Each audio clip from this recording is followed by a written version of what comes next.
Rome, à l'origine modeste cité d'Italie, finit par dominer l'ensemble de la Méditerranée. La ville a d'abord connu la royauté, puis la République, et enfin l'Empire. De -753 à -509, Rome est gouvernée par des rois.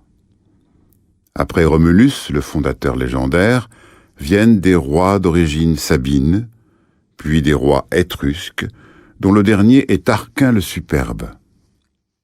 Sous la République, la ville est gouvernée par le Sénat aux mains des patriciens et par 2 consuls élus chaque année. Rome s'agrandit peu à peu en luttant contre ses voisins, les Latins et les Étrusques, puis en occupant le sud de la péninsule où les Grecs ont fondé de nombreuses colonies. Au cours des guerres puniques, Rome combat Carthage et s'approprie progressivement ses territoires en Méditerranée occidentale. La ville est prise et totalement détruite en -146. À l'ouest, Rome pénètre en Gaule méridionale et s'empare d'une large partie de l'Espagne. À l'est, elle occupe la Macédoine et la Grèce, puis le royaume de Pergame. Rome contrôle désormais la plupart des rivages nord-méditerranéens. Au cours du 1er siècle, avant notre ère, les déséquilibres sociaux sont à l'origine de graves troubles en Italie, tandis que la poursuite des conquêtes permet aux généraux de cumuler pouvoir militaire et pouvoir politique. Le plus célèbre d'entre eux est Jules César. Il conquiert les Gaules et s'impose à Rome avec le titre de dictateur à vie, avant d'être assassiné en -44.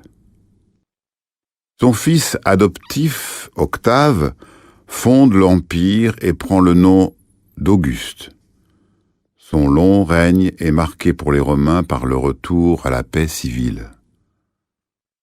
Au plan extérieur, Auguste poursuit la politique de conquête, mais plusieurs échecs en Germanie le conduisent à fixer les frontières de l'Empire aux grands fleuves, Rhin, Danube, Euphrate.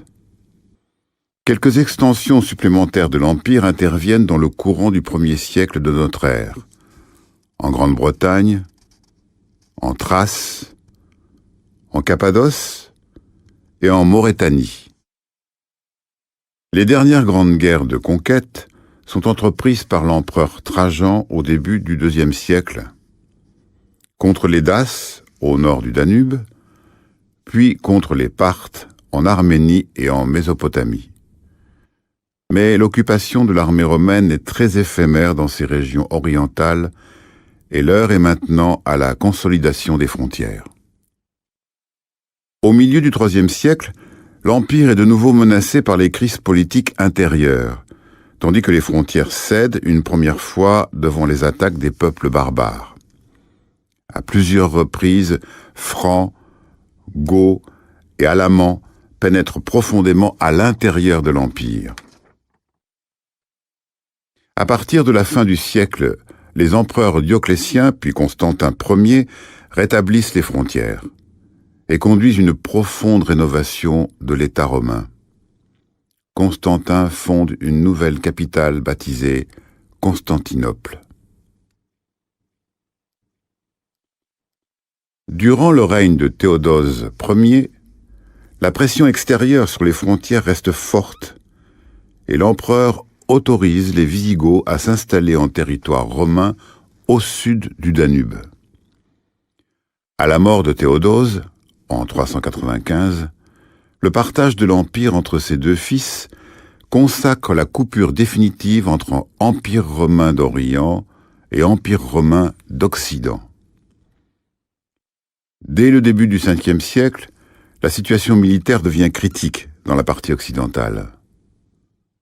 En 406, plusieurs peuples germaniques, Vandales, Suèves et Alains, franchissent le Rhin, ravagent la Gaule, puis gagnent l'Espagne. En 410, les Visigoths envahissent l'Italie et pillent Rome. 2 ans plus tard, ils s'établissent en Aquitaine et en Espagne. En 429, les Vandales passent en Afrique du Nord, puis prennent Carthage. Le dernier empereur, Romulus Augustule, est déposé par Odoacre, le chef des Goths, en 476, ce qui consacre la fin de l'Empire romain d'Occident. L'Empire romain d'Orient subsiste jusqu'en 1453 sous l'appellation d'Empire byzantin, en rappel du premier nom de sa capitale, Byzance.